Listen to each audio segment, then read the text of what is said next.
Today we are learning about nonverbal communication. So what is nonverbal communication, you may ask? Well, nonverbal communication is a message that is expressed to us through a non-linguistic meaning. So this means it's a message we receive without words. Have you ever noticed someone's body language says something different than what their words say?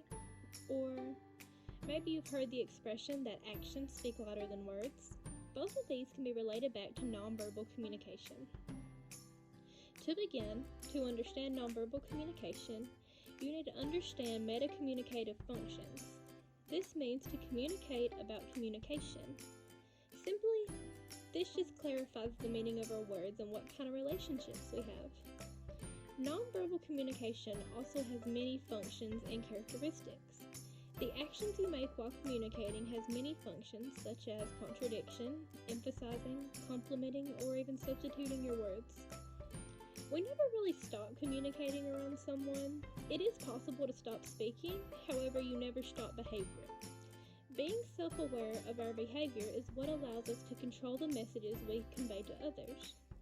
This way we are all for sure sending the messages we intend to others and avoiding misjudgments. You also have to know how to read nonverbal messages. To do this, you need to know that there are 8 types of nonverbal cues. 1 is kinesics, which are facial expressions and gestures. 2, which is paralinguistic. This is how words are spoken. 3, proxemics, is how space and distance are used. Number 4 is haptics, which are different types of touching. 5, clothing and artifacts. This is appearance and style. Number 6, color. This relates to the color of clothing or environment. 7, chronemics. This uses time to communicate. And 8, olfactics, which is associated with sense of smell. There are 2 main channels we use to communicate non-verbally. This is our face and our eyes. The face is our main channel to decipher others' emotions as well as show off our own. Using our face, we can understand how interested someone is in our interaction, the extent to which the message is understood, or if the person in contact is pleased or displeased. Using the eyes, we can understand things like the person's emotional involvement, judgment, and the eyes can even be used to regulate interaction. Another process of nonverbal communication you must understand is called face work. And whether you know it or not, we all use this technique every single day. This consists of 2 main components. The first one being representational facial expressions. This is when we use our facial expressions to communicate genuine emotions that we feel. The second one is presentational facial expressions. This is when we consciously take control of our facial expressions to hide our true feelings, almost like putting on a mask. Gesture and posture also play a major role in nonverbal communication. There are 5 main categories to remember. 1 is emblems. This is the movement of body that is consciously sent, such as a wave to someone. 2 is illustrators, which helps to reinforce spoken words. 3 is regulators. This is used to help influence turn-taking. 4 is affect displays. These are body movements that reflect emotional states of being. And 5 adapters, which is involuntarily revealing information about our psychological state. Culture and nonverbal behavior. Culture modifies the use of nonverbal cues. For example, contact cultures such as France relish the intimacy of contact, whereas the United States tends to value privacy more.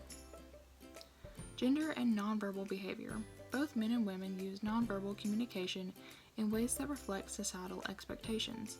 Men are expected to exhibit assertive behaviors, and women are expected to exhibit responsive behaviors. Nonverbal cues and flirting. Men and women also differ when it comes to displaying nonverbal flirting cues. Men will stretch, flex, and use a lower voice. However, women will play with their hair, glance around, and giggle. Media, technology, and nonverbal messages. Advertising and programming. Advertising tends to show stereotypical nonverbal cues. An example of this is when ads use photos of extremely thin women, knowing that will cause their audience to undermine how they see themselves. Technology. Although most nonverbal cues are used face-to-face, we are now able to express our emotions online as well. Online, we have emojis and GIFs to replace our facial expressions. Punctuation also plays a part in expressing ourselves online. An exclamation mark may mean that we're excited, whereas a period can just seem rude or snarky. Gaining communication competence, using skills to enhance relational understanding. There are 5 skills to remember when trying to enhance relational understanding.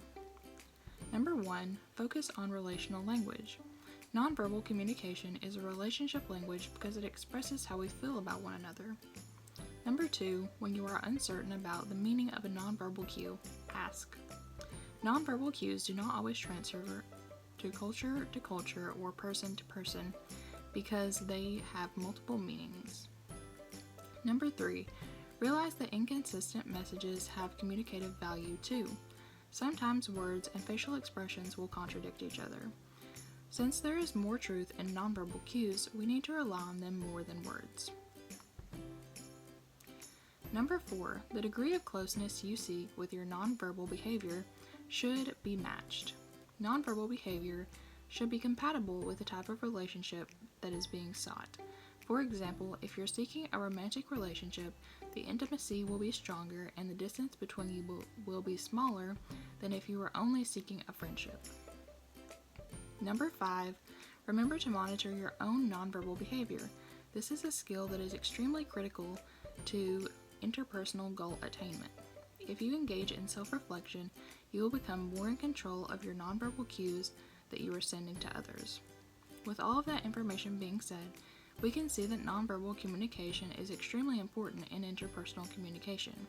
If we aren't able to understand nonverbal cues, misunderstandings might happen quite easily.